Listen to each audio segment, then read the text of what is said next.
down and the train's rolling by, and I'd say to myself, God damn it, I gotta get out of this no-love town fast. There's nothing happening, nobody cares, nobody looks at you, nobody talks to you. It's just a bad-smelling, bad-luck place. And I thought, you know what? Why wait another day? So I packed up everything I had, you know, in a bag. And I stayed up all night, you know. And I was just writing this letter to my mom, you know, telling her, you know, I love you and I appreciate it, but I gotta go. I can't stay here. Not another day. Not for you, not for Dad, not for the dog or the goldfish. I gotta go. So I left it on a nightstand and I kissed her on the forehead and I went out and I stood on the tracks, you know.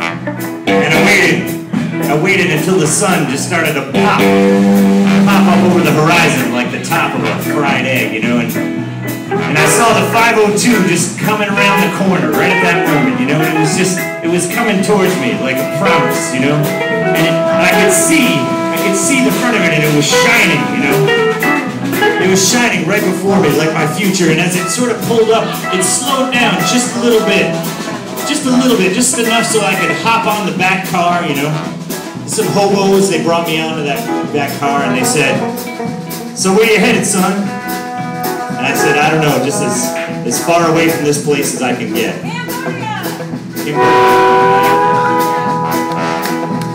How about Cambodia? And they were like, no, the train doesn't go quite that far. And I was like, well, how about Brussels? They're like, nope. They said, just stick around. It's good things are coming. They're coming for you. I can tell. And so the hobos gave me some warm beer and some cold beans, you know, and we told stories and sang songs. And we drove through these towns, and I'd never seen towns like this before. They had incredible names, you know, like Attleboro and Uxbridge, Foxborough and Canton, you know, and it was amazing places, you know. And I kept trying to get off the train, and the hobos were like, no, son, no. Stay on for the whole hour and 10 minutes, it'll be worth it. So I stayed on and, you know, drank some more beer and ate some more beans, and finally the train pulled into the station.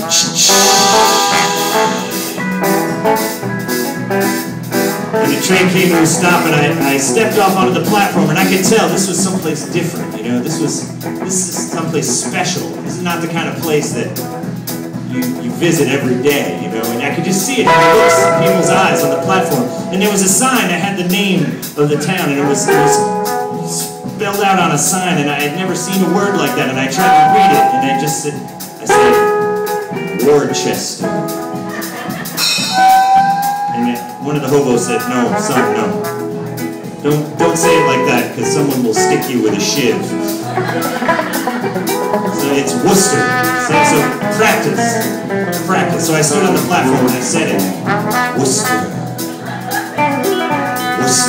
You know, it was like a cool breeze, you know? It just felt good in your mouth. Like a new stick of gum, you know? And I practiced it, and when I thought I had it down, I took a walk down the street, you know? And contrary to what the hobos had led me to believe, you know, it was like the most magical place, and there were parking spaces, you know, everywhere, and money in the meters, you know. And I walked into the first bar I could find, and I sat down on a stool, and I ordered a beer, and the guy brought it, and it was nice and cold, and I went to pay him, and he said, "There's no charge, son. It's your first night in Worcester, isn't it?" Yeah, that's how we do things here. And a guy sitting next to me on the bar stool introduced me to his pretty sister, and he offered me a job. And he gave me a card for a rooming house, and he said, here, just take this and ask for Louise when you get there. And I was like, oh, thanks, man. So I left the bar, you know, and as I walked down the street, it was like every person who passed by me was smiling and waving, and they said hello. And, you know, and kids drove by on their bicycles, and they were polite, you know, and they called you mister. You know, and the dogs were well-groomed, and, you know, they just stopped to get pet, you know, it was just awesome. So I found Louise's rooming house, and I went in, and she was there. It was like she was expecting me, you know, and she just held out a key, and I went to pay her for the room, and once again, she was like, she just winked and said, your first night in Worcester is free, son.